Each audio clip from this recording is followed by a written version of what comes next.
Cigarettes? Mr. Reuben King said he saw you and Moose smoking cigarettes in the VIP area of I-80 OTB this afternoon. I-80 OTB? It's an off-track betting parlor in Council Bluffs, Iowa, right across the river bridge from the Henry Dorley Zoo.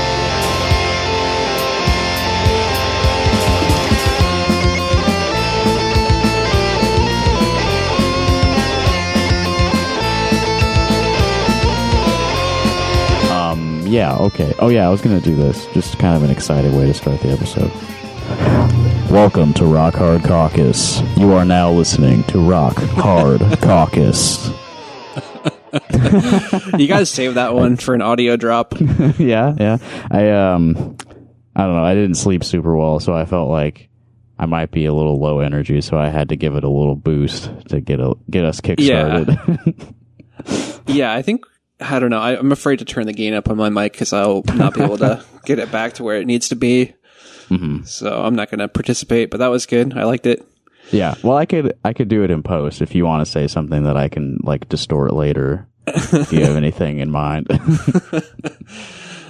don't really have anything in mind. It's too early. Once again.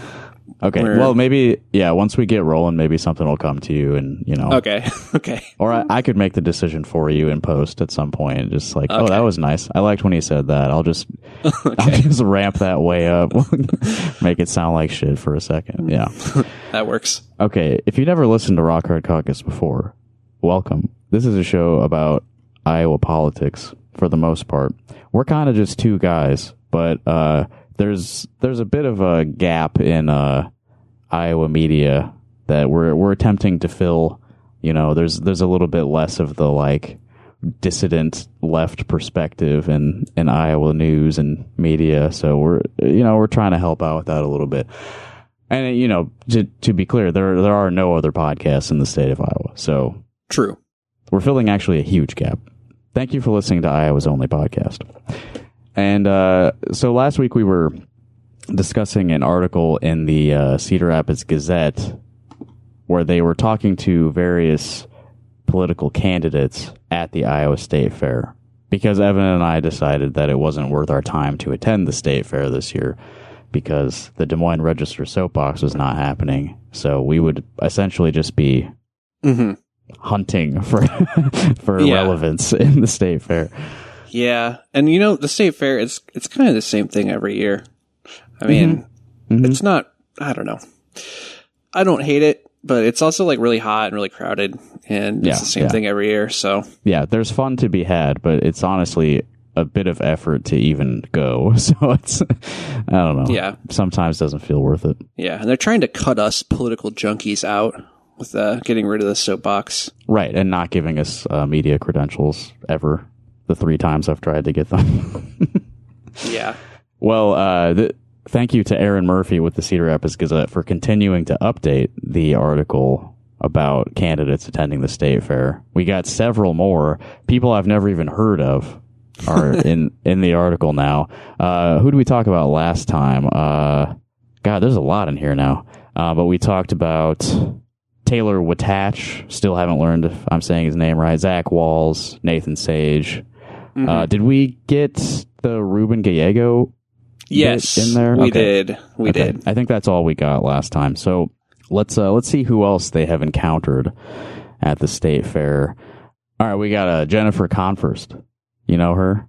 I get emails from her sometimes. She was well, it says here in the article she was the Iowa House Minority Leader up until recently. So did you know she was running for U.S. Congress?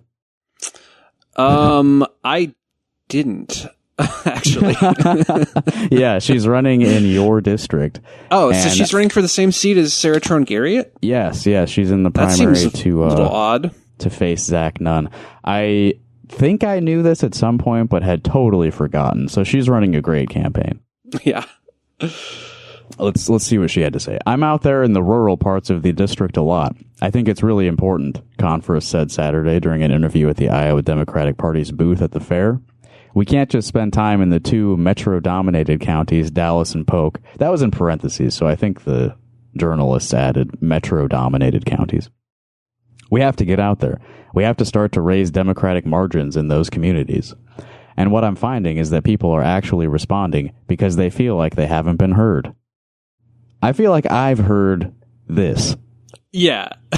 Hundreds of times. Many, many times. Yeah. All right, what'd she do? Converse said she had state fair plans to flip pork chops and hand out eggs. Speaking of things I've heard hundreds of times. Just another Democrat in the pockets of big pork.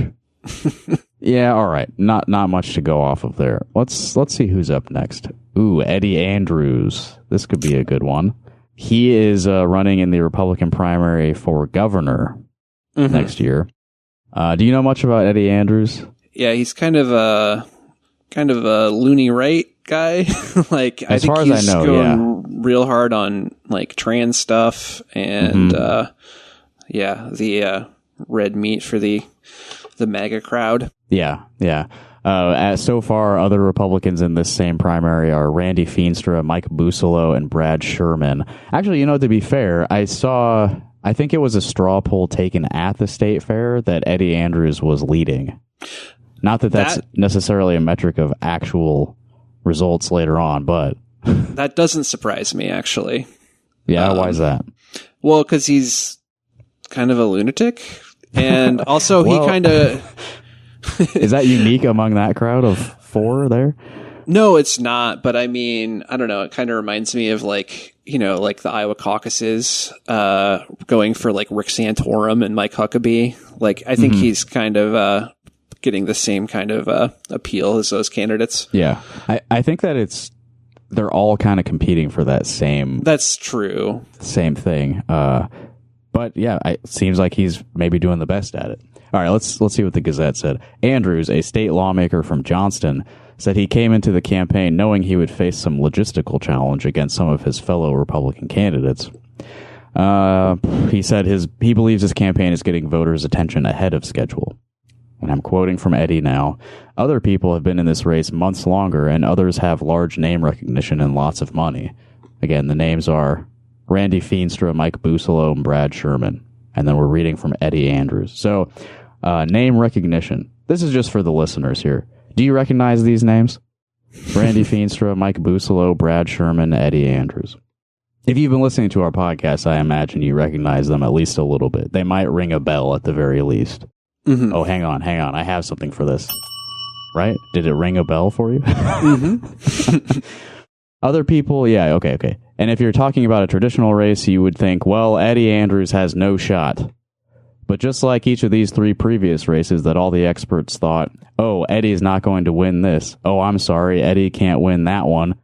What people forget is that a message that resonates and a message that is passionate and a message from a capable messenger. A message from a capable messenger. Yeah, I'm the messenger with the message. I'm capable. All right? Yeah. Capable of delivering a message. And a proven leader and a proven visionary will win. He was elected to the House in 2020, defeated a Democratic incumbent by just more than 400 votes. I mean, that's probably a significant margin in a House race in Johnston, right?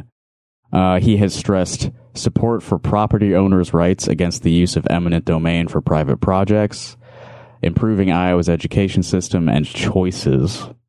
We know what that means. And lowering, if not eliminating, individual property taxes. Wow. Yeah. Well, the eminent domain thing does set him apart from Feenstra, who is... Yeah, and Busolo, I believe. Yeah, true. So him and Brad are definitely going for the anti-pipeline crowd, which is a smart move.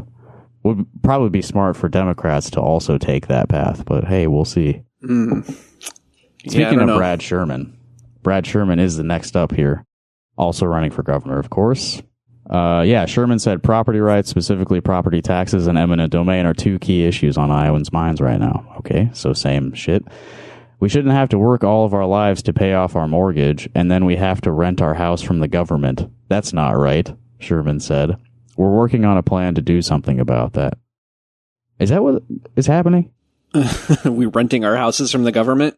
Is that happening? I don't think so. I think he's talking about property taxes. Right. If I have to pay property taxes, that's basically me renting my own house from the government. That's the That's what he's saying there. Yeah. It Talk about a capable messenger. It doesn't make any sense, but he's a pastor from Williamsburg. I forget that. This is a guy who's got, bona fides. He's a pastor. He really believes in God. He said he stands out from the other Republicans in the race because he was the first to launch his candidacy. Wow, that's amazing. Yeah, and as we all know, whoever announces first, definitely the winner. That's what's happening in the Democratic primary with Paul Dahl. Mm-hmm. He's far and away leading the pack. Yeah, for sure. Paul Dahl is the front runner for the Democratic nomination.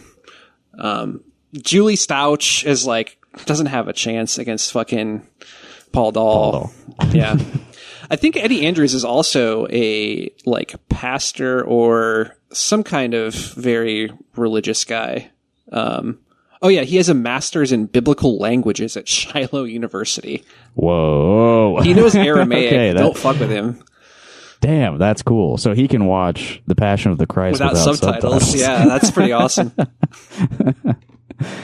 Okay, yeah, he completed his ministerial training at the Purpose Institute. The Purpose Institute.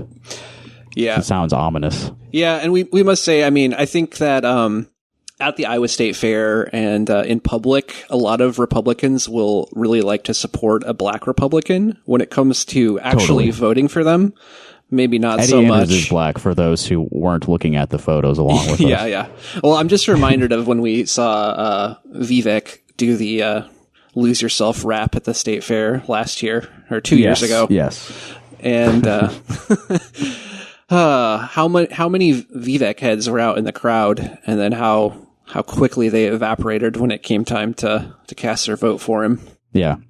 I know that I've repeated this on podcasts many times, but what really sticks in my memory about the Vivek at the Iowa State Fair experience was the guy who a Vivek staffer approached somebody like, "Hey, come over here, listen to Vivek." And this Iowa chud guy who's just hanging out at the fair was like, "I'm not going to listen to that fucking Hindu." Oh man, I don't remember that. And that's glad I don't. Yeah. So yes, a Christian black man. That's what they're willing to go for, I think. It proves I'm not racist that I voted for this guy. Mm-hmm.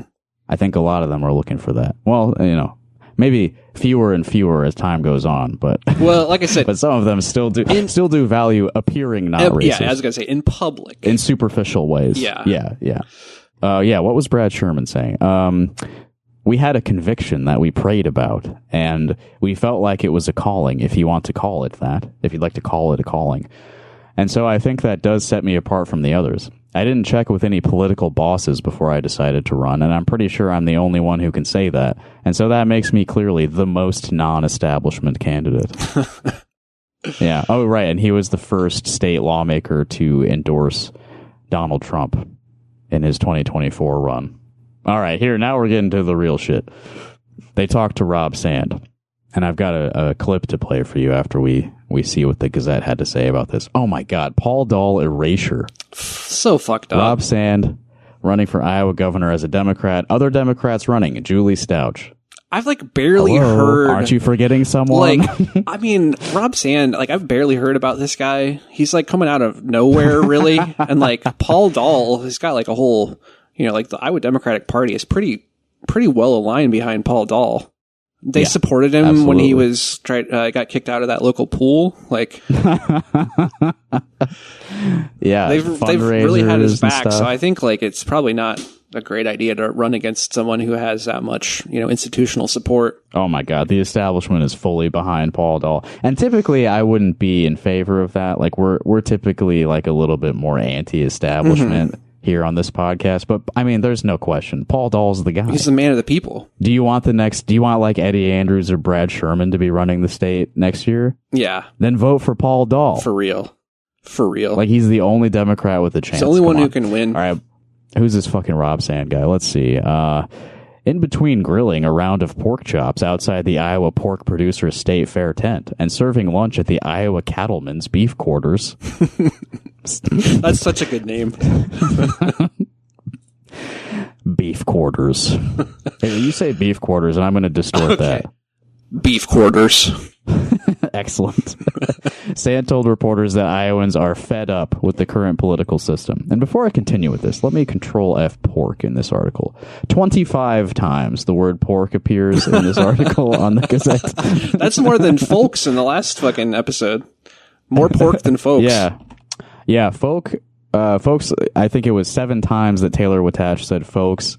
Folks appears 11 times in total in the entire article. So Taylor really upped the folks count. Yeah. Okay, Rob, what else is going on? Neither the Democratic nor the Republican parties solve enough problems to deserve their monopoly on our choices at the ballot booth. I think that's what people want. They want less of the finger pointing, less of the fighting, and more of the public service. This is such a preoccupation of his. That like, oh, the 2-party system. I don't like it. It's not fair. Mm-hmm. Yeah, people want a real choice. People are fed up with the current political system, but they're not fed up enough with pork, eggs, beef, corn, soybeans. Like, look, man, put your money where your mouth is. Sorry, put your wife's dad's money where your mouth is, and run as an independent. If you actually believe this, like, don't run as a Democrat then. Mm-hmm. Yeah, you have enough money to actually run a, competent campaign as an independent. I mean, I think it honestly would be viable. Yeah. Perhaps more viable. Yeah, honestly yeah.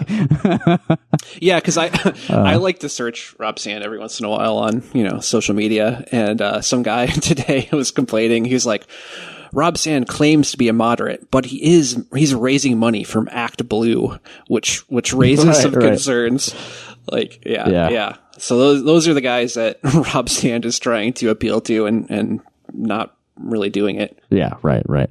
I remember seeing something somewhere where someone was, they said something like, Act Blue has been proven to have a political agenda, as if this was some huge conspiracy theory. What the fuck are you talking about? It's like, it's the fundraising service for the Democratic Party. Of course it does. All right, more from Rob. People right now know that our political culture is broken, and I think having an opportunity for people of different political stripes to actually just join together for 1 minute for something is pretty meaningful to most people. When we get into the Q&A, we're getting lots of questions about rising costs. We're getting lots of questions about the vouchers program and how there's no real oversight for how that money gets spent. Okay. All right, now let me share with you. So that's what the Gazette got from Rob in their brief interview. But this is what Rob himself posted on social media. This is what he is most proud of, most wants people to see about his adventures at the state fair. I'm sharing a video with Evan right now of Rob in the Varied Industries building at the state fair, standing next to just a traditional Iowa fella. Yeah. That's how I would describe this guy. For sure. Not a political insider. This is the opposite of a political insider that he's talking with. No way, yeah. He's got like a trucker cap on, a red t-shirt tucked into jeans with a belt. It looks like he's probably in his 70s, I'd say. One of those hats that has mesh for the entire back half. Yes, right. If we might get a chance to read what the hat says. Yeah, I think the camera angle changes and we'll get to see it. Okay. So here's what this traditional fella had to say about Rob. Dwight Johnston, I'm from Knoxville, Iowa. I'm going to vote for him because I think he's dumb enough to be honest. Some guy from Knoxville, he's going to vote for Rob because he's dumb enough to be honest. He's very proud of that. I mean, we've talked about how Rob Sand likes to, come off as very dumb. So I guess that's working. Yeah. Yep. This guy likes it. The hat says nothing compares to Iowa State Fair moments. What the hell? Is this really just an Iowa fella? Why would you be wearing that hat? That's weird. This is weird marketing. I mean, they have a lot of weird hats for sale at the Iowa State Fair. A lot of weird flags, too. Sure. So, what kind of flags? What do you remember? I mean, honestly, mostly military, the Marine Corps flag. Then a bunch of Trump stuff. I don't know. I've seen people say there's less Trump stuff at the fair than in previous years. I don't know. That wouldn't surprise me too much. I think I posted about this on Blue Sky, but I was at the Coral Ridge Mall last week, and there's like a t-shirt kiosk in there, you know, with like the trashiest shit, like I love my wife's pussy, like those kind of shit. Yeah.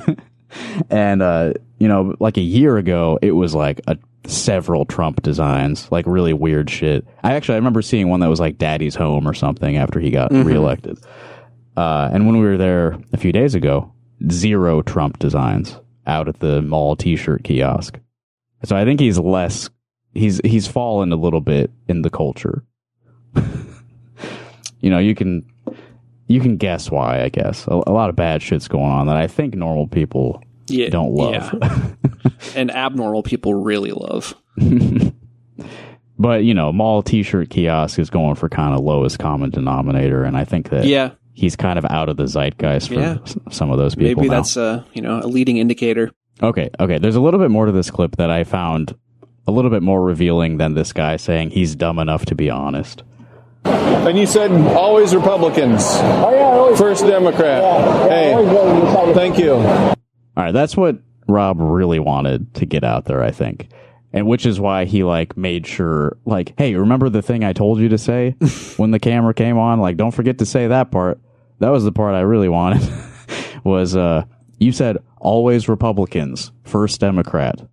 This is a lifelong Republican who's he's been converted by the just winning message, the irresistible charm of Robert Sand. It is, like other Republicans are voting for me. Like, that's his appeal to Republicans. Like, they're just going to call those people rhinos.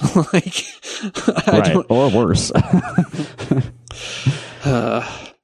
I fucking hate it. Okay, well, Julie Stouch is in here too. We haven't really talked about her at all, but I am interested in what she has to offer, given my intense disdain for the leading candidate. Sorry to break kayfabe a bit there. Oh, but I was going to say, Paul Dahl. What's up? Why you... Paul Dahl just catching strays as a leading candidate? I love Paul Dahl. I think that the pool scandal it's ancient history to me. I think that people need to move on. What's with these fucking purity tests? For real. Like, plenty of normal middle-aged men have been banned from public pools. Like, if we're going to disqualify adult men who have been banned from the public pool from serving in public office, who does that leave? I don't know, like women? Come on. Okay, well, speaking of a woman, Julie Stouch is also running in the Democratic primary for governor. Standing off to the side of the Iowa State Fair's main concourse. Now, is that a metaphor or something? Standing off to the side, Julie Stouch. Stouch told reporters that she is running a bottom-up campaign and spending time listening to voters as Democrats in Iowa chart a path forward following a dismal election for the party last year. Stouch compared having to bring various factions of the party under one umbrella to the multiple agricultural entities at the Iowa State Fair, advocating for similar goals despite having differing interests. That is an awful metaphor, Julie Stouch. Yeah, that's... Oh, man. Yeah, we got to bring together these disparate groups within the Democratic Party. It's a lot like, you know, the pork producers and the Iowa cattlemen. They all want to make money, you know? But they want to make money raising different kinds of animals. Right. Yeah. This guy, he tortures pigs. This guy tortures chickens. And this guy tortures cows. You know, they have differing interests, but they've recognized that they have a common goal. Yeah. And these corn producers, they are getting manure from these other folks, and they're spreading it all over the fields, and it's leaking into the water supply and rivers and streams. They got two major common goals. Big money, poison, mass murder.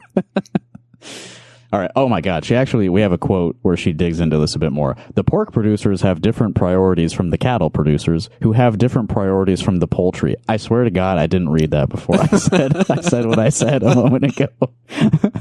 And the corn growers, soybeans, all those have different priorities, and those priorities are often competing priorities. How so? How are they competing? There's only so much land? I don't know. It's not a good metaphor. There's not consensus among the ag community on an issue that they have a strong feeling on. Okay. What? I don't know, man. It feels like she's really winging it here. And I, as a Democrat, can accept that because that's just how we operate, right? We're like, find the things that we can get support for and that we believe in, and we work on those things. Ooh, boy. Julie Stouch is a former teacher. She's tapping into her educator roots on the campaign trail by talking with and listening to Iowans. When I tell them I've got a worksheet for them and that I'm a recovering teacher, there's sometimes a groan in the room. But mostly they get in and they get going on it, and then I make them discuss among themselves because that's where I learn the most. Dude, what are you talking about? You make people do homework at your campaign events?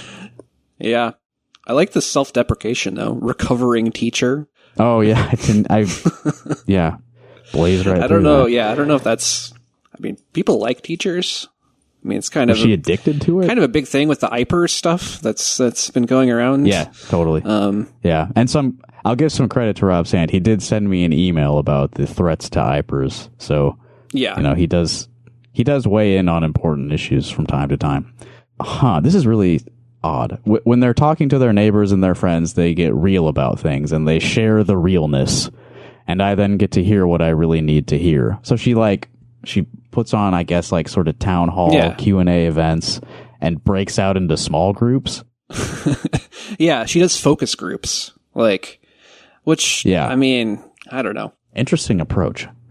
I think I do recognize the value of running a bottom-up campaign, but I also think, we need some leadership. Kind of, doesn't all need to come from just random Iowans. I don't know if... Sure. Yeah, it doesn't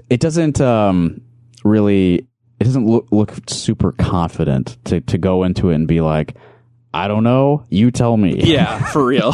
You got to have some stuff first, I think. You got to present some of your guiding principles, which I feel like is definitely missing from at least this statement in the Gazette from Julie Stouch. She has extensive campaign experience in Iowa, including work on Democratic caucus campaigns for Pete Buttigieg, Bill Clinton, and Michael Dukakis. Ooh. Is that a resume that fills you with confidence, listeners? Well, I mean, one of those guys won. Well, sure. Did he win the caucus? Yeah, that's what I was going to look for. I don't. Evan was not referring to Pete there, who did not win Iowa. He did. Yeah, 100% did not win Iowa. Yeah, I feel like Clinton didn't win the Iowa I feel like he didn't either. That was my... Because was Harkin running? Yes, it was. Yeah, Bill Clinton's performance was not particularly strong. Harkin was running, and he won 76.5% of the delegate support. So... Yeah. Well, he had a home field advantage. But hey, maybe she saw the winds shifting that Bill Clinton... I mean, I don't know. I think Tom Harkin would have been a better president than fucking Bill Clinton for his... I would agree. I mean, Harkin wasn't I'm not in love with fucking Tom Harkin, but he did do some good stuff, and I think Bill Clinton did mostly bad stuff. Yeah, for sure. Let's move on to some of these fucking nobodies. There's this guy, don't even know who this guy is. Jim Carlin? Yeah, no idea. Is he related to fucking George? Kick this fuck cunt cocksucker motherfucker in tits. Possibly. Because that would be cool. Let's find out. He's running for U.S. Senate as a Republican. Other Republicans running, according to the Gazette right now, none. As an N-O-N-E, not Zach Nunn. None. Because Joni Ernst has hired a campaign manager, but not yet officially announced if she intends to run for re-election. Okay. Fantastic photo of Jim Carlin. You see this one? Oh, yeah. This is also a traditional Iowa fella. That's who Jim Carlin is. Got a bit of a Bill Dauterive look to him. And how would you describe that expression on his face, Evan? Quizzical? Confused? Sure, quizzical is good. There is a bit of, sort of bewilderment to it. He looks like a King of the Hill character, which is you know that show better than I do. But there's like one. I said Bill Dauterive a minute ago. Okay, I'm sorry, I was spaced out. But Bill, do you see Bill in him? Yes, I do. Okay, yeah. Perhaps a bit of Buck Strickland as well. Basically, just bald guys from King of the Hill. He kind of looks like all of them. Yeah, he looks like he doesn't quite know what he's hearing. That's what the face looks like. I'm gonna have to make that the episode art. I think this one. Mm-hmm. It's too good. This is what guys look like in Iowa. Looks a little bit like my dad too. Okay, Carlin said he's focused on delivering a central campaign message to voters, stopping the squeeze of government on everyday people. Do you feel squeezed? Do you feel the government's squeezing you at all? Not particularly. Yeah. I definitely think that the government is squeezing some people. Oh, for sure. Not me really. For sure. But do you think that's what he means? Like, no. Squeezing all immigrants or perceived immigrants? I feel like they're being squeezed pretty hard right now. Washington, D.C. seems to be getting a pretty big squeeze currently. Yeah. It's pretty fucked up. Military-occupied city. That's a squeezing, if I ever saw one. Jim Carlin is a former Iowa State white guys senator. From Iowa are definitely not feeling the squeeze there. I don't feel too squeezed, no. But he says that he's hearing concerns from people, including from farmers, who are concerned about the price of corn.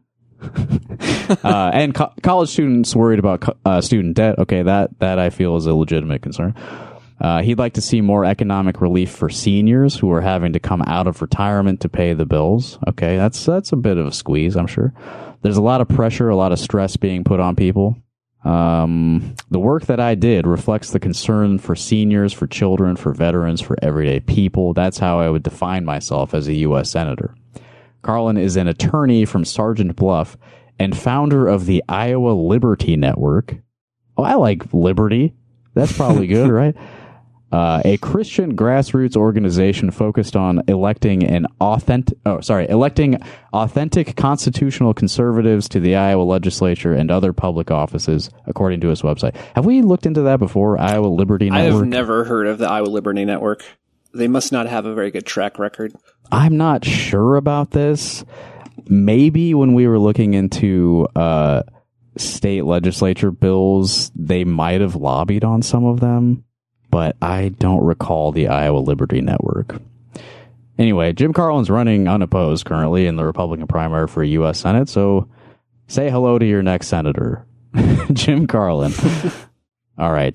This is taking up more time than I anticipated. Are there any of these other people who you feel are worth the attention? There's a lot of incumbents that come up after that.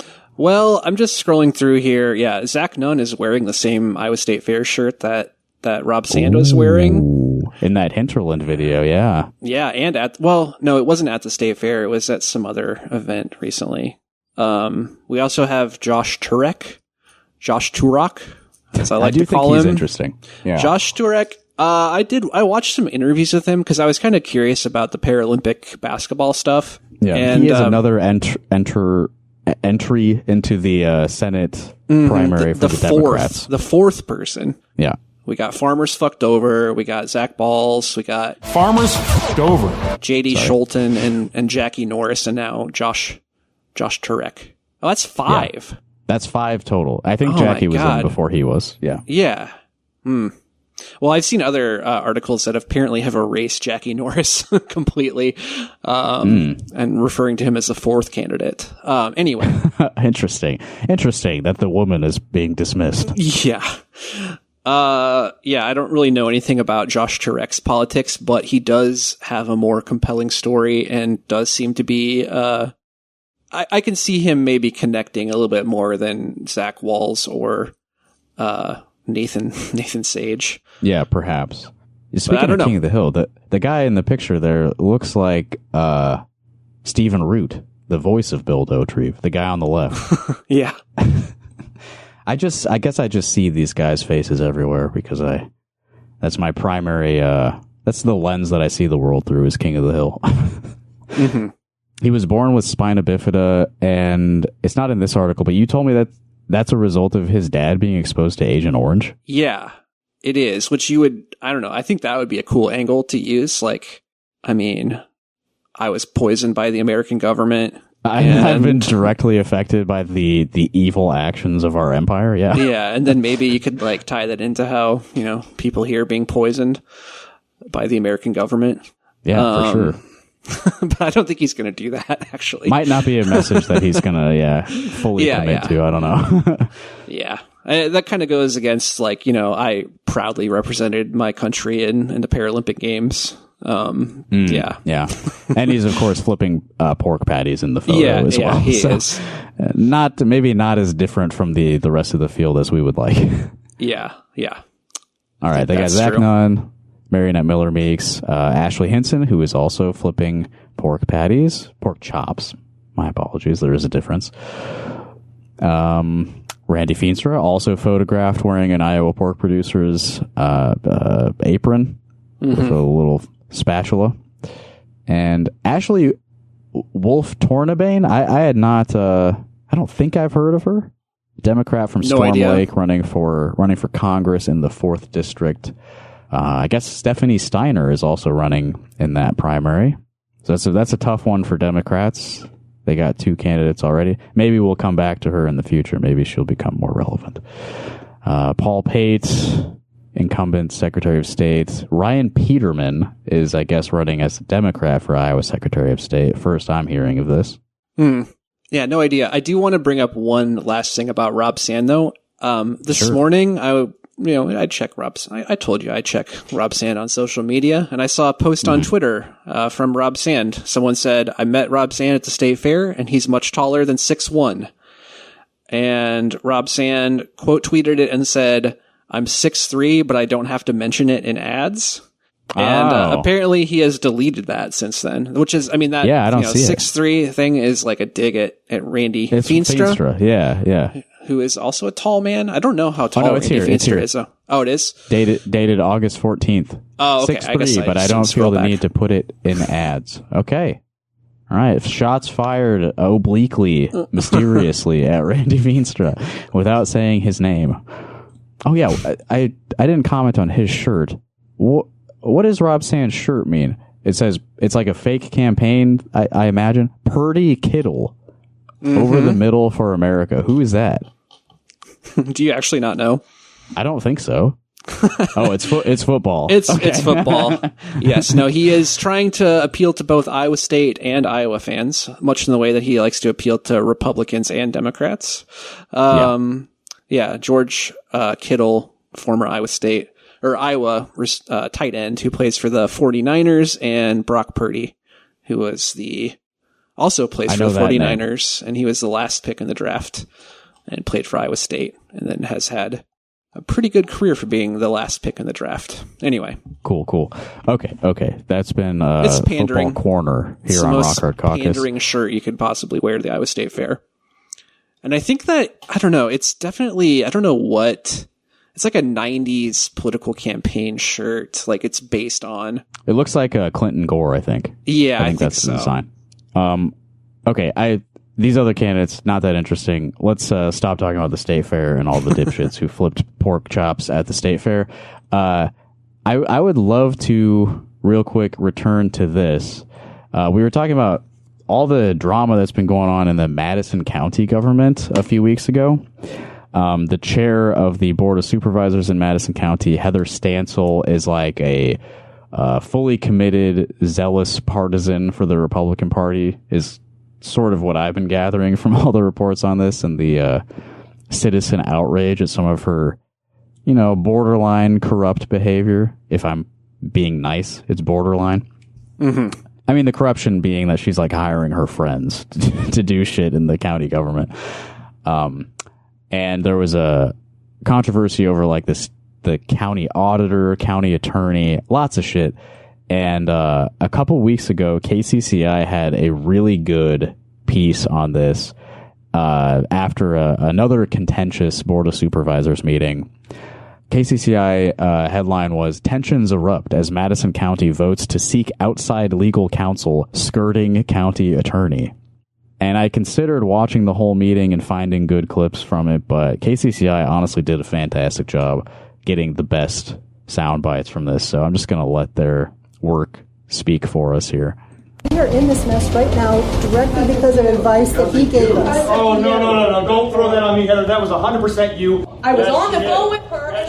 Fiery might not be a bold enough word to describe the emotions in the Madison County Board of Supervisors meeting today. That board voted 2-1 to hire outside legal counsel. This has been a running theme, is that they keep voting 2-1 to make these controversial decisions. And I think what they're arguing about in those first couple clips is that they didn't have a special election to appoint a new auditor, right? Mm-hmm.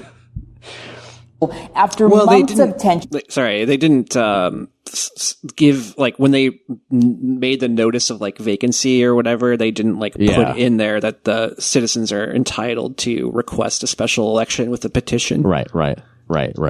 They're blaming the county attorney or whatever, and he's like, no, fuck you. Okay. Well, there's more clips in here that are funny. Yeah. Between the board chair and the county attorney. And KCCI has been following this story since the beginning. Our Bo Bowman is live in Winter. Bo Bowman. That's a good name. That's cool. Yeah.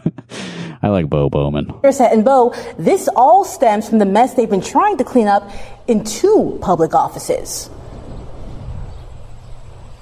Yeah, Kayla, it's difficult to pinpoint exactly where or what caused the relationship to deteriorate to the point where the county attorney is yelling in the meeting, calling the board chair a liar, and there's absolutely no decorum throughout the meeting whatsoever. But the decision to seek outside counsel appears to come from the handling of the open seat in the county auditor's office. Stop lying. She has the floor. And I can't her lies. She's not lying. Yes, she is lying, Laura. She's not lying. You don't even know you don't even know how to do payroll, so just shut up. Tension so... You don't even know how to do payroll. Oh, so good. So good. That's Matthew Schwartz, right? Was the county attorney. He's great. Yeah.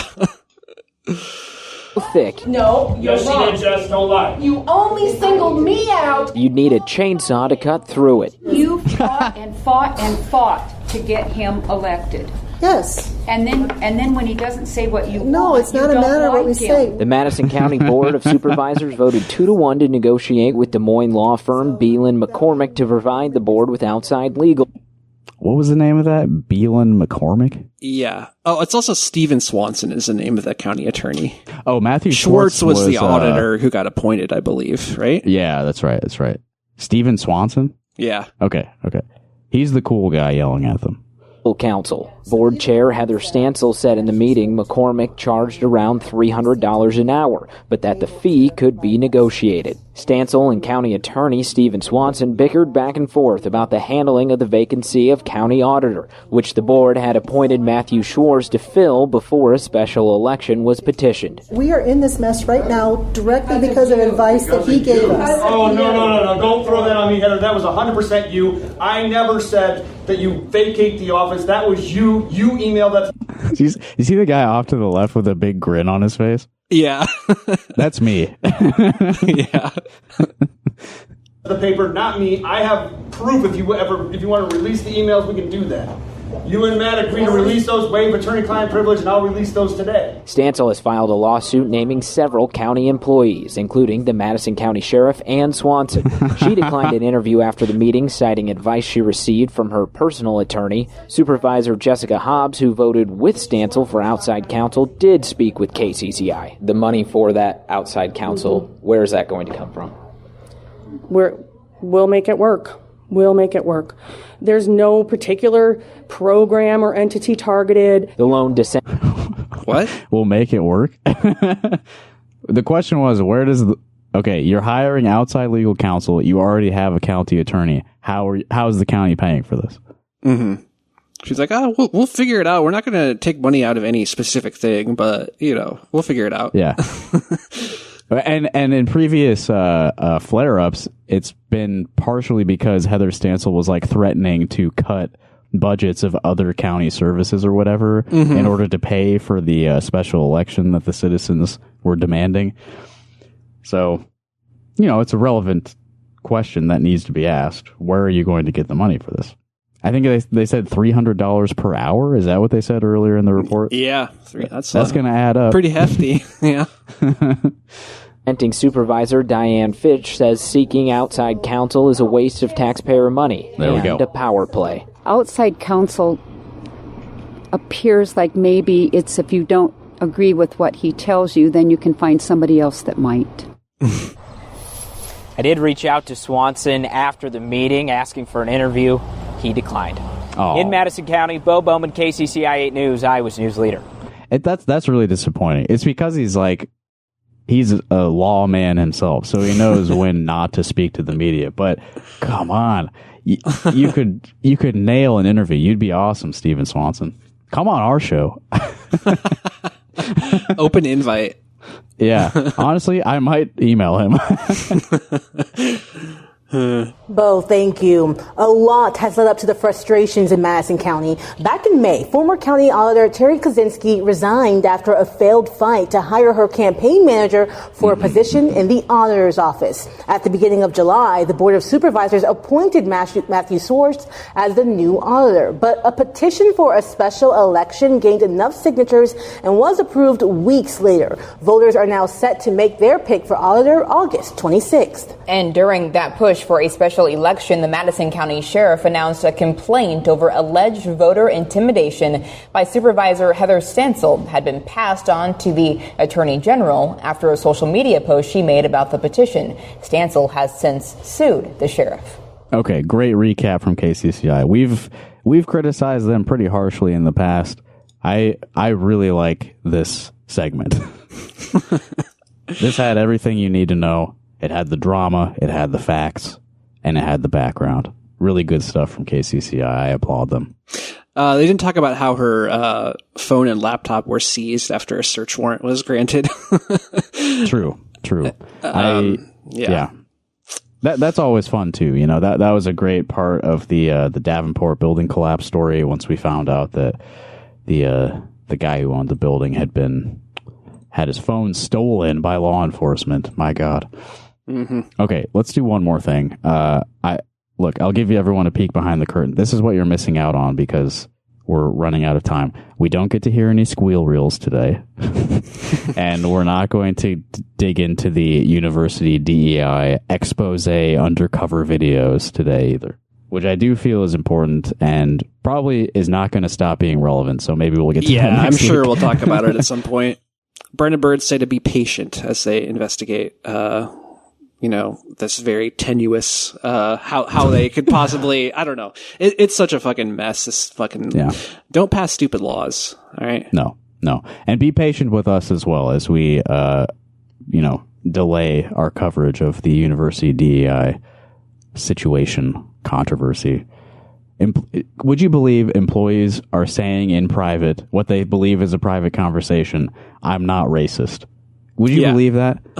Like, why these laws have been passed? Why haven't they changed their hearts and minds to be more bigoted? Yeah, in their private lives.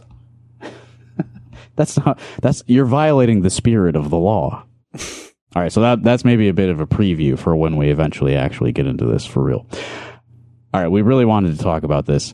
The Iowa Democrats invited a former Capitol police officer to speak as like a keynote speaker at an event over the weekend. And there's a brand new piece from Laura Bellin on Bleeding Heartland about it. And I have not read this yet, so I'm looking forward to finding out what this guy had to say.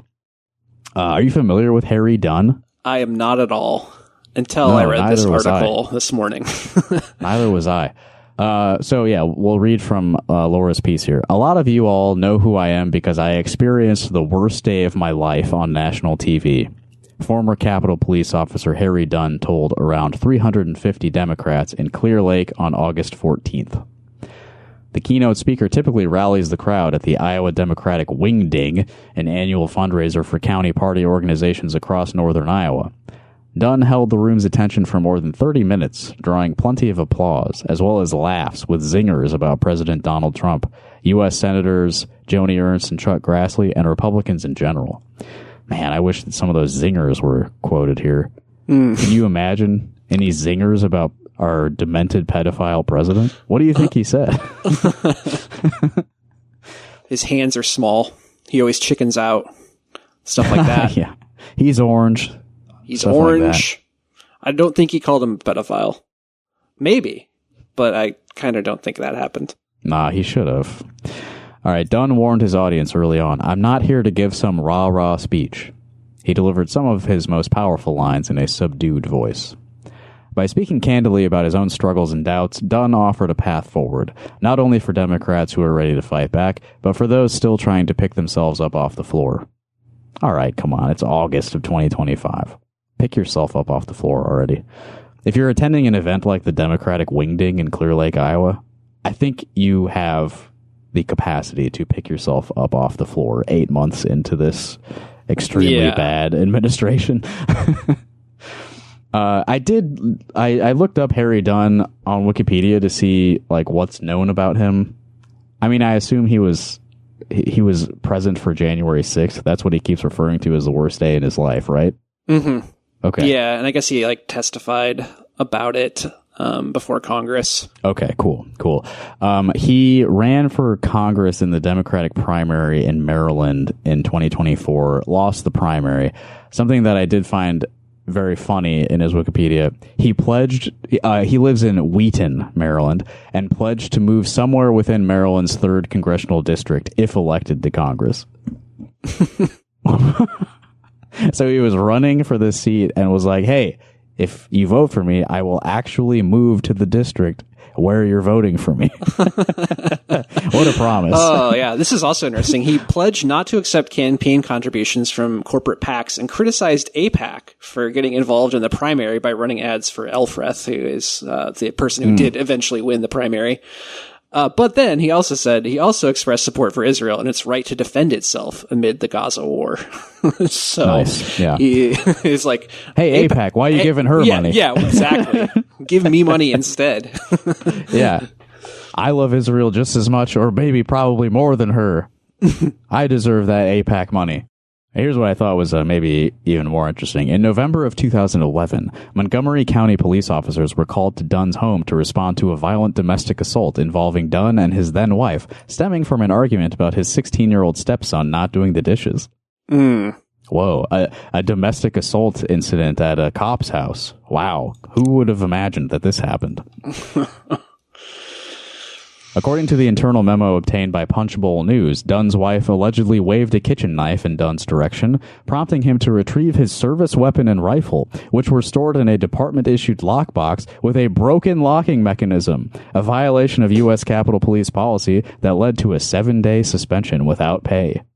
Man, 7-day suspension. Ooh, a week without pay. Oh my God, for having a gun unlocked in your house, your service weapon accessible to your 16-year-old non-dishwashing stepson at any moment. Not good. Not a good look. When police arrived at the scene, both Dunn and his wife had minor scratches on their arms, and neither were willing to press charges over the incident. In a statement to Punchbowl, Dunn and his wife acknowledged the argument and memo, but denied having been physically violent to each other. Okay, well, about 14 years ago this happened, so it's in the past. No charges filed. Still not a great thing that everyone seems to know about this guy. Still a thing that should maybe be considered before inviting him to be the keynote speaker at your Democratic Party event. Mm-hmm. I don't know that this is a guy I want to spend half an hour listening to zingers from. Okay, speaking out for holding the January 6th insurrectionists accountable has made Dunn a target for MAGA fanatics. Soon after taking the stage at the historic Surf Ballroom, he alluded to his lingering trauma from the attack on the U.S. Capitol and its aftermath. Music helps him cope, so he read some inspiring lyrics from Whitney Houston's song, The Greatest Love of All. Yeah, okay, interesting. I decided long ago never to walk in anyone's shadows. If I fail, if I succeed, at least I lived as I believe. No matter what they take from me, they can't take away my dignity. Do you think he sang it? I hope so. Yeah, I sure hope so. Mimicking the posture and intonation of a candidate, Dunn then declared, I am here in Iowa at the Wing Ding to announce that I am still pissed off. Oh boy, what a good quote. Like I said, I experienced the worst day of my life on national TV, he repeated. Think about your worst day of your life, he suggested. Now that worst day of your life, imagine somebody telling you it didn't exist. Hey, you're overreacting. It wasn't that bad. Do you believe him that this was the worst day of his life? I don't know. I was just thinking about that. Unless he was like the person who shot, what's her name? Ashley Babbitt. Yeah, Ashley Babbitt. I don't know. I mean, that would be probably the worst day of my life if I like shot someone. But well, do you think that was the worst or best day of that cop's life? Shooting Ashley Babbitt. I'm not gonna speculate on that, but I mean, going to work sucks. So like, I get that. It sounds like it's a pretty bad work day. I mean, yeah. A lot more happened that day than they wanted to happen, I think. Yeah. I mean, maybe I'm not like, maybe I don't love my job that much, but I think like if something like that happened at my workplace, which I mean, it wouldn't, but I think I might enjoy it a little bit, like, yeah. It's certainly less boring than a typical day at the U.S. Capitol, right? Right. Adding to the insult, those who stormed the Capitol have since received a blanket pardon. Some have landed jobs in the Justice Department. I wish that y'all didn't know who I am, Dunn said. He would rather not have the notoriety. And while he came to the Wingding to provide a message of hope and resiliency, he didn't pretend to have left his anger behind. I don't fully believe that either. I mean, you're going on speaking tours and shit. I think, and you ran for office. Come on. You want people to know who you are. Yeah, for real. Maybe January 6th is actually one of the best things to ever happen to you. Make you nationally relevant. I don't know, man. Let's see what else we got here. This is funny. Dunn was a Capitol Police officer for more than 15 years before the January 6th events prompted him to quit, 4 years short of a full pension. Reacting to gasps and oohs from the audience, he joked, "Y'all should have heard my mom." You did what? I mean, she's right, dude. She's right. I mean, January 6th probably isn't going to happen again. You can wait it out to get the full pension, I think. I've never heard a speaker drop so many F-bombs at an Iowa Democratic event. Dunn knew the obscenities might cause offense. I'm sorry for the 4-letter words. I'm upset. It's almost 5 years ago. The January Nathan 6th happened, Sage, by the way. take notes. You can say Farmers over. You don't have to do the little record scratch sound. Yeah. I also love the use of the term F-bomb. Like, it's too much. Like, he can say it at the, Iowa Democratic Party event, Laura's not going to print Laura's not going to print it. Yeah, the Democrats are ready for fuck, all right? Say it. Yeah. Say fuck to them. They'll like it. Independents love when you say fuck. It makes them feel a little bit dangerous. Mm-hmm. She said that it doesn't seem like people were actually offended by the language, so that's cool. I don't want to reach across the aisle. That's okay. I like that. That's a good thing to say at this time. Well, okay. He acknowledged that we need that approach in normal times, but we are not in normal days right now. I saw many in the room nodding or agreeing out loud. All right, one thing to consider, though. Reaching across the aisle, okay, maybe that was more appropriate in normal times. What followed those normal times, is the now times. And is part of the process that led us to the current moment. Yeah, and it's also maybe not the best thing to say when, like, a lot of Democratic politicians are, like, openly longing to return to the normal times where they could, hang out with their Republican friends, and not catch heat for it. Right. I'm skipping around a bit here. The U.S. Supreme Court, a fucking failed institution right there. That's what Harry said about them. Yeah. Then made the president a king by saying Trump has immunity for all his official acts as president. Fucking does have an asterisk in it. So again, you will not be seeing the word fuck in full at bleedingheartland.com. Mm-hmm. There's also a theme here of blaming voters for this, which is another not a great thing to do. He said he campaigned his ass off for Democratic presidential nominee Kamala Harris. The election result was a shock to the system. I've struggled with saying this. November the 5th, America showed us who we really are. Tough pill to swallow. I don't think that's true, honestly. Which part? That the election result is like representative of Americans as a whole. Sure. Yeah. Do you have an alternate explanation, Evan? I mean, maybe all of these failed institutions, cause people to lose any faith whatsoever that anything good could happen, especially when the Democratic candidate was like, all in on genocide. Yeah. Campaigning with Republicans as well. Mm-hmm. Definitely reaching across the aisle in a way that was not inspiring, I think, to people who could see the situation for what it was. That you are coddling fascists who are never going to vote for you. Yeah. Blaming voters is that's just not how, it's not good. Like, especially with all of the fucking, like, voter suppression stuff that's been happening in the last, all of American history, but it's been coming back recently. I don't see anything about Israel, Gaza, Palestine, genocide in this piece here. Mm-hmm. I don't think that was a subject of conversation for Harry Dunn. Yeah. Some people, for some reason, don't want to acknowledge the impact that those events had on the 2024 election. Right. Dunn had concrete advice for those seeking to preserve their mental health while staying in the fight. We need everybody to do something. The earth is on fire right now, and I'm not talking about climate change. Why not? Yeah, maybe you should. He said before making the crowd laugh at Trump's weird hostility to wind turbines. Getting back on track, the world's on fire right now, and that's kind of what they want. They want everybody to be all over the place. He gave the audience a call to action by reminding them of the many communities under attack right now. LGBTQ people, immigrants, black people, those who depend on safety net programs, veterans, homeless people, educators, the list goes on and on. Dunn urged Democrats to find one thing that you're passionate about that you can be helpful in doing. Give that your effort, give that your energy. Don't try to fix everything.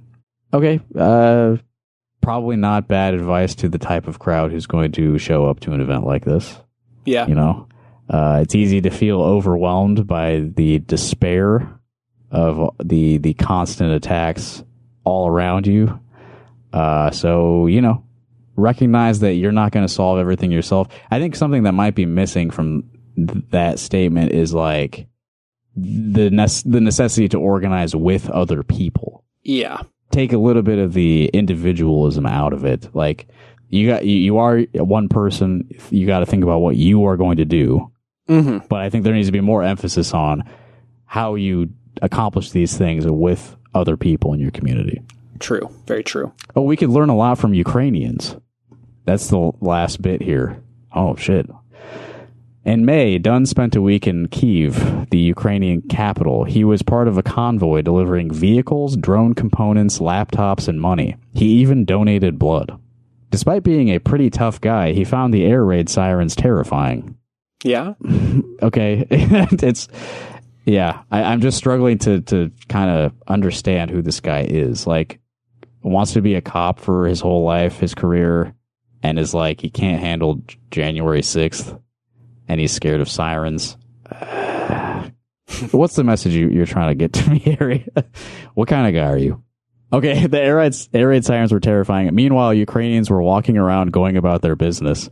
Are y'all just used to it, he asked. People told him, no, you never get used to it. We are defiant. Seeing people eating in restaurants or kids walking to school, Dunn was amazed. We're in a war zone, y'all. Do you all not know what's going on? Dude, what kind of picture are you trying to paint of Ukraine? They should be going to sacrifice themselves in an unwinnable war? What else are you supposed to do? Unless they're actively trying to conscript you, which they were. Unfortunately, yeah, it's the case for some people. You kind of just have to go about your normal life, I think. Yeah, interesting. And like I said, there's no mention of the other quote unquote war that's been going on for the past couple years. Why didn't you go visit a certain other place Harry, why didn't you go check out Palestine? Donate some blood and laptops over there. Maybe see how things are going there. Is that maybe a bit more terrifying? Do you think people are hanging out at restaurants? I don't know, dude. Oh, they do have a whole video of it up on YouTube. So if you felt inspired by any of the little brief quotes of Harry Dunn that we read for you today, maybe you could go check out the whole speech for yourself. Did you see the stuff about his mental health and therapy? He goes, I talk about mental health a lot because I'm fucked up. And then he says later, I told my therapist I don't want to heal. Crazy, right? Who the hell doesn't want to get better? The fire, the passion that I have right now is strictly tied to what I went through on January 6th, and it continues to be fueled by what's continuing to happen right now. I'm afraid, can I be vulnerable with y'all? I'm afraid that if I heal, I'll lose this passion, this fire. I'll say, no, I don't want to come to Iowa. I'm good. I'm going to sit on my couch.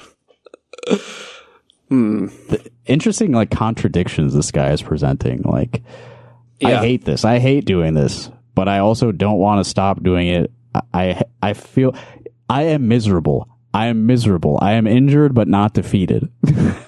Like, I'm miserable and I want to stay miserable. Mm-hmm. Probably not. I don't know. Probably not the healthiest, like, mental health message to be putting out there either. Like, in order for you to actually help, you have to feel like shit all the time. Yeah, I know. I think it's kind of what you're saying about, you know, the lack of community in his in his message, you know? It's true. Yeah. Yeah, it's me. It's like, instead of self-sacrifice for, like, a greater good, it's like, I'm just going to be miserable. And that's like, I don't know how that leads to greater good, you know? Just being miserable and pissed off. There's virtue in my personal sacrifice. Mm-hmm. Feeling bad all the time. Yeah. Yeah, this is, I don't know. Interesting guy.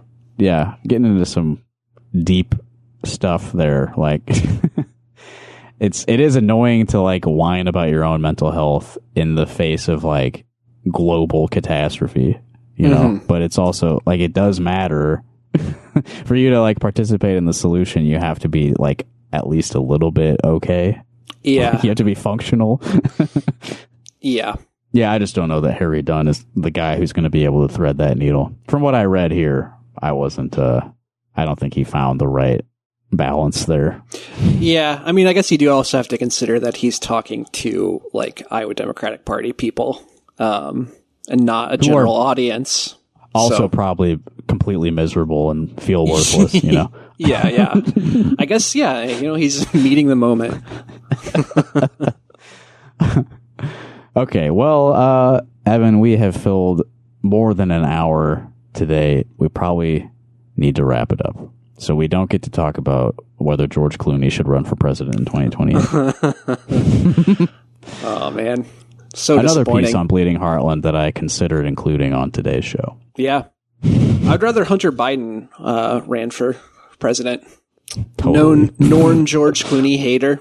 Honestly, I think he would do better than George Clooney would. Yeah, you know, I'm definitely not a. We need a Biden Hunter back in the White House. Yeah, bring us some stability. We need a new Biden. Yeah. You know, like, people were like, oh, we need to, like, the first Trump term, it's like, oh, we need to go back to Obama. Well, we need to go back to fucking Biden, you know? Yeah. Actually, the George Clooney thing reminded me of, like, 2017 when people were like, just run Oprah. Yeah, for real. Michelle Obama, save us. Yeah. All right. Well, I got a few things coming up I would like our listeners to know about. Wednesday of this week, August 20th, the ACLU of Iowa is putting on an event at the Coralville Public Library. We've recently been sort of engaging in a conversation with the Coralville city government. That's where I live, by the way. And they signed some sort of contract with Flock Safety, who is responsible for a huge network of cameras all across the country that just record data of every vehicle that passes them. And I think that's bad. I think it would be bad for my city to have a bunch of cameras logging everyone's location and travel at all times through the city. I don't want to be a part of that massive network of surveillance. And the ACLU of Iowa also thinks it's bad. So they're doing a sort of like informational, they're calling it a community briefing and advocacy workshop So if you live nearby and you're interested in learning more about how to oppose this mass surveillance system, I think it will be a worthwhile night. Coralville Public Library this Wednesday, the 20th. Another thing we haven't really talked about on the show is that the State Historical Society of Iowa's library and archives in Iowa City they're like losing the building where they house all their stuff. And they only have only some of it is like going to be saved, meaning the rest of it's probably just going to be thrown in the garbage. And that's upsetting to a lot of people who find some value in like retaining documentation of the past. Yeah. Libraries are the best. I mean, that's the best. It's the best thing. Best thing the government does. Well, maybe not, but it's fucking good. Yeah. So yeah, this potential loss of a lot of like information and documentation of history has a lot of people upset. So there's a rally this coming Saturday, August 23rd at the Iowa City Public Library. There's going to be speakers there. The Iowa Labor History Society and Save Iowa History, a coalition of concerned citizens, is putting on this event in the hopes that we can, preserve some of this valuable information that might be lost to time. And thank you to a friend of the show, Greg Wickenkamp, for alerting me to that upcoming rally. You know what? I should also make sure to let people know about this important event coming soon in Johnson County. Rob Sand himself will be visiting and putting on a town hall September 4th in Johnson County. The location has not been announced yet, but make sure that you put it on your calendar, September 4th. Second place Democratic candidate for governor of Iowa, Rob Sand, will be visiting. I believe there are a lot of important questions he should be asked by members of the community. So I think it would be good to have a presence there September 4th to ask him about his conflicts of interest. Do you think they're going to choose like a really small venue to try to limit the amount of people who can get in? Maybe. I'm not sure. I mean, I think it would be good for him to have a big event in such a Democratic stronghold, right? Yeah, I mean, I've noticed that there's like, he talks about bringing all Iowans together, but there's like a certain segment of Iowans that he doesn't really seem to want to talk to, or, he wants to cater to everyone as long as you're, pretty close to the middle of the road. Well, he knows an important rule. Don't feed the trolls. Yeah. I don't have any legitimate concerns. I'm just a troll. So you got to ignore people like me. Yeah. Okay, but more fun than that, the following night, September 5th, I will be playing saxophone with the band Lou Sherry for the Friday night concert series on the Iowa City Ped Mall. And that's going to be really fun. Hell yeah. And I'm playing some more shows in September and October, but I'll plug those later. Everybody give us a call, 319-849-8733. Do you believe in the powerful message of Paul Dahl? Please confirm this for us by calling and leaving a voicemail at 319-849-8733. And if you really like this podcast, you might appreciate some of the material being uploaded at patreon.com/rockhardcaucus, where it's not always about Iowa politics. I released a new episode of Speed Freak Read Speak with our friend Tony last week, where we talked about a couple of Sonic the Hedgehog comic books. An important character in the story was killed in those comics. And so it's a tragic, mournful episode of Speed Freak Read Speak. And I interviewed the band Boot Camp just a couple days ago, and that will be coming to our feed sometime this week as well.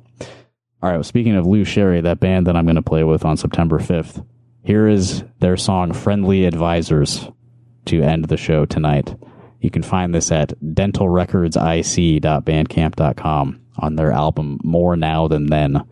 Lou Sherry with Friendly Advisors to end the show.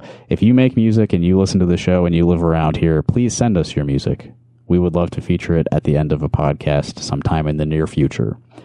Check out our website, rockhardcock.us. Click the link near the top to submit your music. Bye-bye. Goodbye. That has been Rock Hard Caucus. Hope you enjoyed. See you next time. Oh, that sounded great. Thanks.